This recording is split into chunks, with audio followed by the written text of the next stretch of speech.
ভাই ভিডিওটা একটু দেখেন, আপনি হাসতে বাধ্য হবেন, আমি গ্যারান্টি দিলাম। হ্যাঁ, ফাইজলামির তো একটা লিমিট থাকা দরকার। এটা আবার কোন ধরনের ফাইজলামি একটু দেখেন। ডাক্তারে কিন্তু রুগী একটা নিয়ে আসছে। হ্যাঁ, এটা আদৌ রুগী নাকি লাশ আপনারা দেখেন তাহলে বুঝতে পারবেন। ডাক্তারে একদম কাপড় টাপড় জায়গায় সবকিছু দেখা খাতার ভিতরে সিগনেচার করে, হ্যাঁ, চলে যাবে এখান থেকে। ডাইকা দিছে কিন্তু। হ্যাঁ, পাশে থাকা লোকটার অবস্থাটা কি হয় শুধু একটু দেখেন।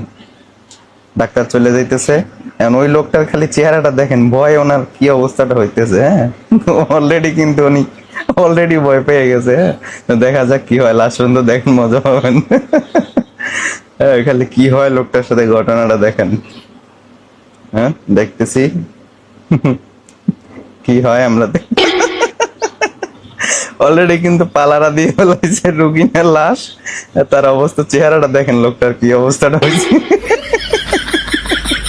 লোকটা দেখেন ভয় উঠতে যায়, একদম চেয়ারের পিছনে যাই দাঁড়াইছে। হ্যাঁ, দেখেন লাস্ট পর্যন্ত দেখেন কি হয়, মজা পাবেন। উনি খালি দেখেন লাশ কিভাবে উঠে বসছে ভয়ে। ভয়ে দেখেন একবারে যে চুলের নিচে ঢুইকা দরজা দিয়ে বাইরে যাওয়ার চেষ্টা করতেছে। ভাই এটা কোন ধরনের ফাইজলামি? লোকটা তো আরেকটু হইলে স্টক করতে হবে ভাই।